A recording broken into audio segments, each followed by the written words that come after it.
While I was signing the prenuptial agreement, I was slumped like a piece of human trash in Serafina Sterling's leather executive chair, focused entirely on a high-stakes mobile raid. Suddenly, her one that got away, the Golden Boy X, kicked the door in. "Is this loser really the man the CEO of Sterling Global is marrying?" He spat. I didn't even look up from my phone, but I started wrapping my fist in the sleeve of my cheap, off-the-rack blazer. "Miss Sterling," I said, "I might need to submit an over-budget expense report for my wardrobe today." 3 days later, the Wall Street Journal's digital headline read, "Thornair hospitalized in late-night incident. Assault by romantic rival suspected." Honestly, sitting here staring at a piece of legal paper with a grin that could rival a sunflower is purely a matter of professional ethics. The client is God, and when God tells you to smile, you make sure it's a goddamn ray of sunshine. "Mr. Vance, if you could look here, Clause 8, supplementary terms." Across from me, the lawyer pushed his gold-rimmed spectacles up the bridge of his nose. His voice was a flat, emotionless drone, trying to pierce through the frantic gunfire and explosions blaring from my game. Yeah, sounds great, totally fine," I mutter, my eyes glued to the screen as I unleashed a barrage of fire. "Left. There's a camper in the bushes on the left." I responded with zero sincerity. Behind the massive mahogany desk, my client and brand-new employer wife, Serafina Sterling, was twirling an expensive fountain pen between her fingers. She glanced at me with the kind of cold, detached gaze usually reserved for a used tissue she was debating whether to throw in the trash or incinerate. The only sounds in the office were the screams of my teammates in my headset and my occasional, dismissive or no problem. "Mr. Vance." The lawyer's tone jumped exactly 0.1 decibels, conveying his mounting irritation and the wounded pride of being ignored. He was trying to regain control over the negotiation of my bill of sale for the foreseeable future. Right then, crash! The heavy, bulletproof mahogany door was kicked open with the kind of theatrical aggression usually reserved for the alpha male lead in a soap opera. The door slammed against the wall with a thunderous bang, making the abstract paintings on the wall shudder. My thumb slipped. My character took a sniper round to the head. The screen went gray. TCH. My teammates were definitely going to be wishing death upon my entire family tree in the global chat. A man stood in the doorway. One look at his outfit told me it cost more than I'd earned in 5 years of odd jobs. Deep charcoal bespoke suit, hairstyled with enough gel to serve as a lethal weapon. It definitely had the high school heartthrob face, though the way he looked at the world through his nostrils ruined the aesthetic a bit. Julian Thorne, Serafina's infamous ex-boyfriend. Rumor had it he was the brilliant, charming upperclassman from her Ivy League days, the epitome of the gentle, talented scholar. As the story goes, he was forced by family pressure to sacrifice their love and move to London to broaden his horizons. Now, he'd returned in glory as the heir apparent to Thorne Industries. A classic setup that could fuel 50 episodes of a primetime drama. Right now, this charming scholar was glaring at me with eyes like poison-tipped daggers. He scanned me from head to toe, his gaze thick with a condescension so visceral it practically dripped onto the floor. He let out a scoff that vibrated with pure, marrow-deep contempt. It wasn't loud, but in the sudden silence of the office, it sounded like a gunshot. "Miss Sterling," he began, finally deigning to look away from me. He turned towards Serafina, his expression softening instantly into something like a thawing lake in spring. His eyes turned so gooey you could practically see the sugar strands. "I heard you recently signed a prenuptial agreement." He lingered on those words, then turned back to me, his lips curling into a smile so perfect it was obviously fake. "And you're the loser who's lucky enough to be my temporary placeholder." I, Leo Vance, Serafina Sterling's freshly minted contract husband, had been holding this glittering but hollow title for exactly 2.5 days. Our great CEO, Sterling, had slapped a prenup longer than my life expectancy in front of me the day before the wedding, calling it a mutual protection of interests. My expression at the time was probably more complex than someone being forced to swallow a live hornet. Honestly, whether I signed it or not didn't matter much. The only difference was how many zeros would be added to my postmortem debt. I was a lone wolf whose credit card balances were currently orbiting the far side of the moon. Serafina had a massive empire. Why would she care about my pocket change? It was probably just a capitalist's ingrained rigor, or a genuine fear that my contract brain might eventually try to sue for half her assets. I signed it. My signature was a wild, messy scrawl that screamed, "I've got nothing to lose," mostly because the string of zeros in the salary clause was incredibly seductive. After signing, I'd made myself at home in her massive, bed-sized luxury executive chair, intending to end this historic day with a thrilling 5v5 match. Now, facing Julian's loser assessment, I felt calm. I even felt like laughing. I was actually distracted by his suit. Damn, that fabric sheen, the hand-finished lapels, the subtle glint on the cuff buttons. Huntsman, or maybe Anderson and Shepard. That's a few dozen grand for a single suit. TCH, rich kids. Serafina, my client god and current contract wife, reacted with textbook indifference. She slowly set down her solid gold Mont Blanc, never once looking toward the door. Her icy gaze swept over me, her voice as flat as an AI assistant. Now, the door. Translation, go shut that noisy thing up. That attitude was more wounding than if she'd screamed in Julian's face. The gold-rimmed lawyer looked like a frozen robot, his face screaming, I didn't prep for this script. Julian's carefully curated, white moonlight face was visibly frosting over, and a tiny crack appeared in his fake smile. Me? I was unbothered. I actually wanted to give my boss a thumbs up. Judging by her reaction, Julian was just a bowl of spoiled, day-old leftovers. Nothing to worry about. I pushed off the plush armrests and stood up slowly, taking a moment to rub my hands against the leather, savoring the feel of top-tier calfskin. You got it, boss. Closing it now. I chirped the word boss with extra enthusiasm, flashing a five-star concierge smile. I strolled toward the doorway where the radiating ball of resentment stood. Julian was clearly incited by my dead fish attitude. He took a predatory step forward, the scent of expensive cologne and cigar tobacco hitting me like a wave of unearned superiority. Close the door? You think you have a right. He practically hissed the words, his eyes burning with unmasked malice. A loser who couldn't even keep a job in Sterling's janitorial department. You're just trash she bought to perform for the media. Serafina, he snapped his head back toward her, his voice heavy with righteous indignation. What do you see in him? His sloppiness? His lack of ambition? Or the fact that his credit card debt is enough to fund a small predatory lending firm? Whoa, okay.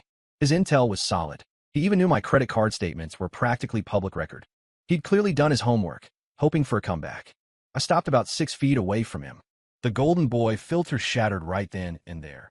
Annoying? Yeah, he was annoying. What right did he have to bark at my person, even if she was just a client? More importantly, I hate it when people bring up my debts, even if they are a fact. Julian probably thought I was intimidated by his aura. The smirk of impending victory was almost uncontrollable on his face. Listen, I said, taking a soft breath. My professional fake smile evaporated, replaced by an expression somewhere between just woke up and being forced to eat a fly. First of all, how much I owe is none of your damn business. I looked at him, lazily raising one finger. Secondly, my other hand moved with lightning speed, unbuttoning my cheap, $700 blazer. You're polluting my ears. I pulled off the faded jacket and tilted my head towards Serafina. Miss Sterling, just a heads up. Today's clothing allowance, I said, slowly and methodically folding the cheap fabric, rolling it tight around my right fist until the cloth groaned under the tension, might need an over-budget reimbursement. I clearly saw a flicker of genuine surprise cross Serafina's normally unflappable, icy eyes. As for the lawyer, his glasses had slid to the tip of his nose, his mouth hanging open. Julian's expression? First, it was confusion as he watched me roll my sleeve. Wait, no. When he realized what a fist wrapped in a cheap blazer meant, his eyes switched from malice to shock and a hint of suppressed panic. Too late. Lastly, I took a sudden, explosive step forward, moving like a cheetah breaking out of slow motion. The wrapped fist was a blunt, unadorned instrument of force, carrying a raw, primal power that felt like it could bring down a wall. I aimed it straight at the center of that beautiful, arrogant face. I'm going to teach you a lesson on Miss Sterling's behalf about what the hell manners means. Thud. The sound was solid and heavy, like a lead pipe hitting a crate of wet sand. The scent of expensive cologne mixed with the metallic tang of blood as it exploded into the air. The word "you" was only halfway out of Julian Thorne's mouth when it was shoved back down his throat by an irresistible force. His entire body became a ragdoll struck by a high-speed semi-truck. His feet left the floor as he flew in a trajectory that defied physics, slamming, crash, into the heavy door he'd just kicked open. The door groaned in protest, nearly snapping back into its frame. Julian slid down the wood like a piece of overcooked linguine, collapsing onto the thick plush carpet in a heap. The only proof he was still alive was the strangled, broken whimper coming from his throat. His pristine hairstyle was ruined, strands of hair matted to his forehead and his bloodied face. His nose was visibly skewed to one side, and blood was gushing like a broken faucet of cheap red wine, quickly spreading a scarlet map across the front of his bespoke white shirt. His hand shook violently as he tried to cover his face, his moans coming out in wheezing, airy gasps. The world went silent. The only sound in the office was Julian's heavy, ragged breathing, thick with pain and humiliation. The blazer-wrapped fist had successfully cushioned most of the impact on my hand, but my knuckles still hummed with a sharp, burning heat. I looked down at the former golden boy, now a crumpled dog, and felt nothing but a slight pang of regret for my clothes. Cheap or not, it was my only suit. I cracked my neck twice. I dropped the ruined blazer next to the pile of trash on the floor, returning property to its rightful place, a thoughtful second-hand service. Then, I turned around as if nothing had happened and walked back towards Serafina's desk, the symbol of money and power. My standard service sector smile was back in place.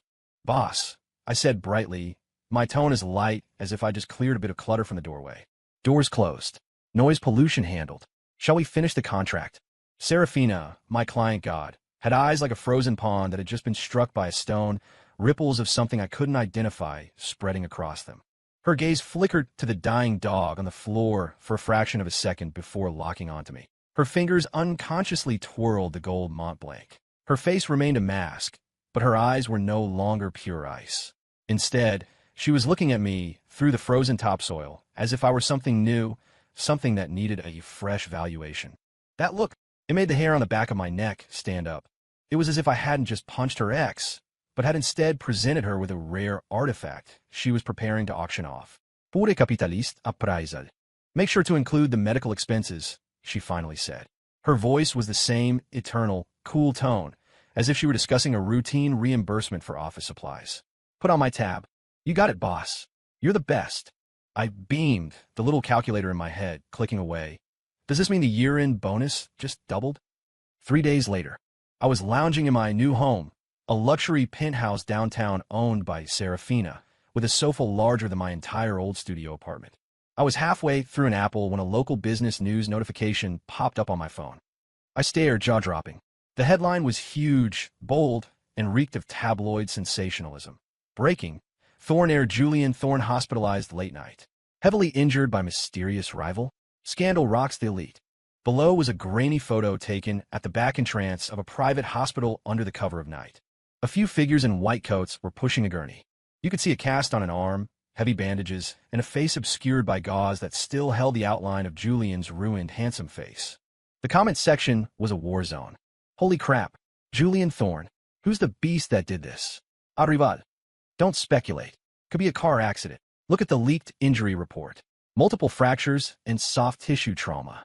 Arrival. That's a blood feud. Wait. I remember Julian made a high-profile return a few days ago and pointed his finger at Sterling's contract husband. The plot thickens. Is the CEO's lapdog really that savage? Going full John Wick for love. Annual drama nominee. The bodyguard husband? Cough. Cough. I nearly choked on a piece of apple. Mysterious rival? Heavily injured? Multiple fractures? My blazer-wrapped punch was solid, and I'd heard the crack of his nose, but broken arms and legs. And rival? This narrative had spun so far off the rails, it didn't even recognize its own mother. A chill crawled from the soles of my feet to the top of my skull. I sat bolt upright, my back breaking out in a cold sweat. Damn it. I went too far. I'd hit Julian Thorn, the crown prince of the Thorn family. Serafina, she'd said she'd cover the medical bills. But who was going to pay for the loss of the Thorn family's face?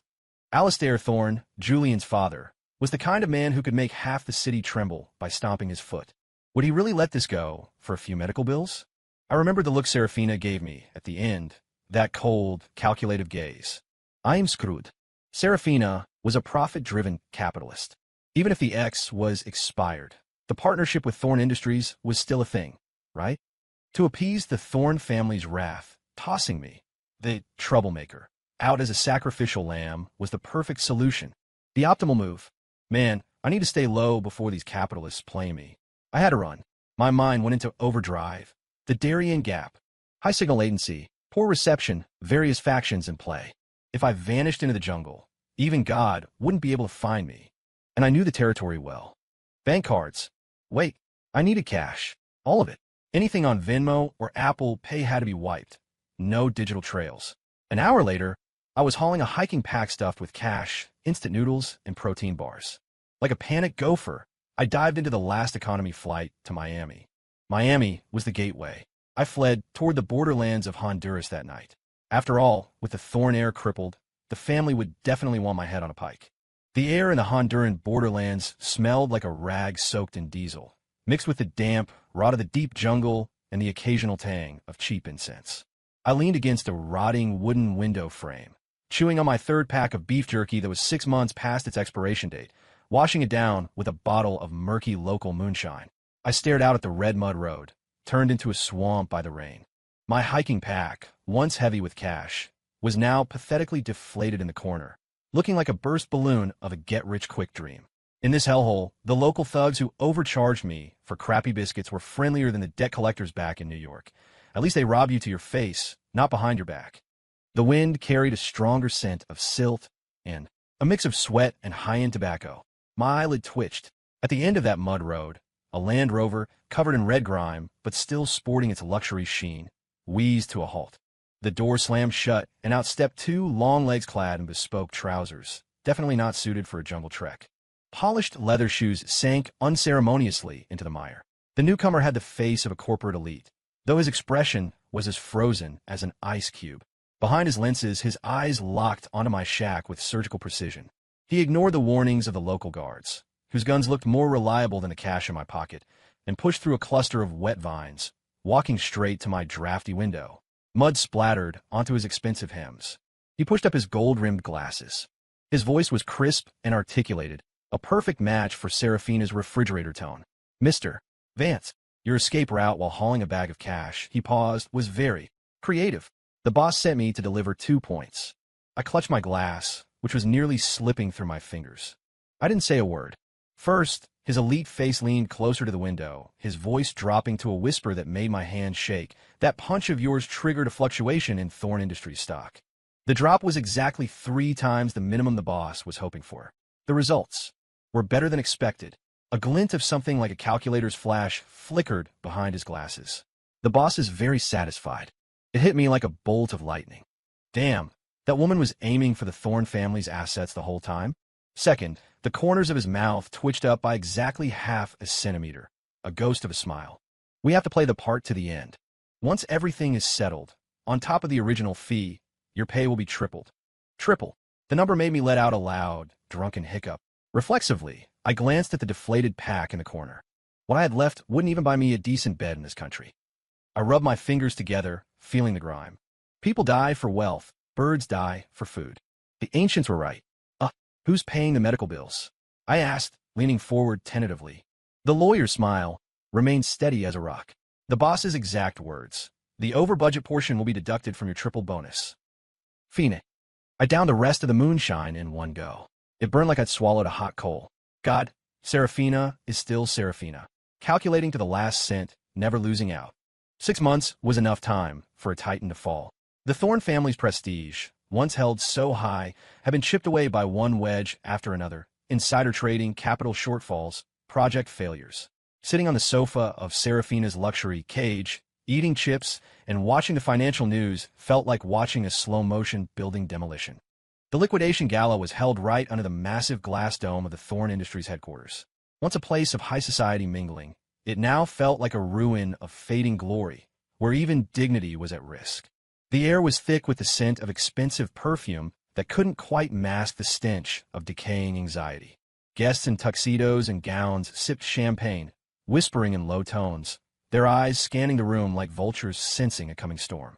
I was wearing a suit sponsored by Serafina that cost more than my monthly salary, standing in a corner like a human coat hanger, trying to be invisible.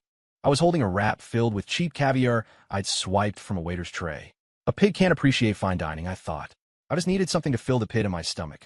As I was fighting with a piece of salty caviar, a ripple of unnatural movement at the edge of the crowd caught my eye. It was like a red-hot iron being dropped into still water, a hiss, and then a spray of panicked ripples. Julian Thorn. His tuxedo was a mess, looking like it had been pulled from a dumpster. His golden boy mask was shattered into dust, leaving only a face etched with the desperation of a cornered animal. In his hand, he wasn't holding a champagne flute, but a paper cutter that glinted with a cold, metallic light. A few steps away, Serafina stood there in a shimmering couture gown that flowed around her like a cold crystal lotus. But pressed against the artery of her neck was the sharp tip of that blade. The whispers died instantly. The air turned to lead, filled with the tension of a lit fuse. "Nobody move." Julian's voice was sharp and cracked, filled with a deathbed rasp. "The money. Serafina, give back the diverted funds. Now, or else." He pressed the blade a fraction closer. A thin red line appeared on Serafina's pale skin. The silence in the hall was shattered. Screams erupted as the crowd scattered like a school of fish. A few bodyguards, finally waking up, reached for their holsters but were driven back by Julian's manic roar. "Anyone moves, and she dies. I'll take her with me." Serafina, my client god, was caught between life and death. The moment the blade touched her neck and the blood trickled down, the calculator in my head started screaming. The tripled bonus hasn't even hit my account yet. The deposit on this rented suit hasn't been returned. And most importantly, she still owes me the final payout. Damn it. I took a massive bite of the caviar wrap, stuffing my cheeks, and threw the greasy, half-eaten mess directly into the face of a trembling bodyguard nearby. While he was wiping his eyes, I lunged forward. Serafina's elite guards were frozen by Julian's sudden outburst, terrified to move while the knife was at their boss's throat. Me, the kept husband, and general loser? My charge wasn't professional at all. There were no flashy martial arts, just the raw, explosive instinct of a man who'd survived 1,000 street brawls. I moved like a bowling ball on an express lane, blasting past the muscle-bound guards who hadn't caught up with the situation. The wind of my passage knocked one of them off balance. Julian's scream was still echoing. "Now, or else." He never finished the word. My left foot slammed into the floor, catching a fold in the carpet that snagged Julian's right ankle just as he was shifting his weight back. He lost his balance. As he instinctively tried to steady himself, the blade's pressure on Serafina's neck wavered for a split second. The opening, my hand, slick with grease and smelling of cheap caviar, shot out like a lightning bolt. I didn't go for the knife. I didn't try to grab Julian's wrist. He had training. A direct struggle for the blade might have slit her throat. My target was the high-value asset. My fingers, driven by a desperate greed, clamped onto the dark latch of the diamond-encrusted brooch pinned to Serafina's gown. Rip! It wasn't the sound of a latch opening. It was the sickening sound of high-end silk and velvet screaming as it was torn apart by brute force.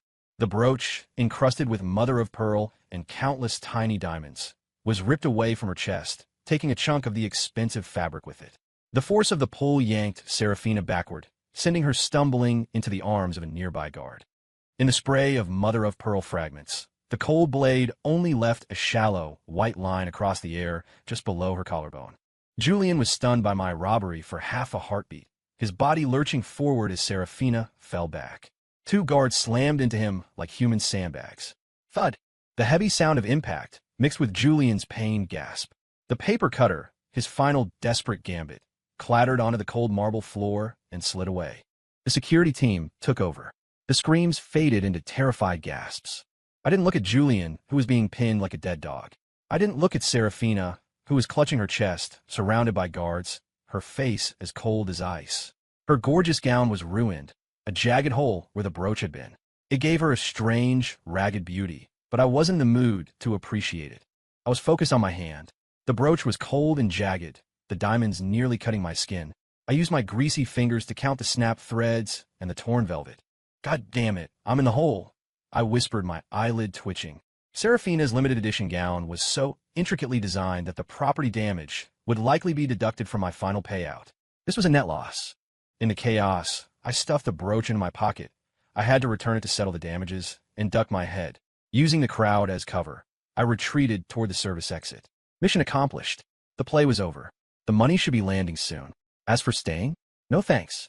I was afraid Serafina would start calculating how many of my ribs she could write off as tool wear and tear. Half an hour later, I was standing outside the International Departures Gate, carrying a backpack and a bag of spicy snacks and instant coffee I'd bought at the airport.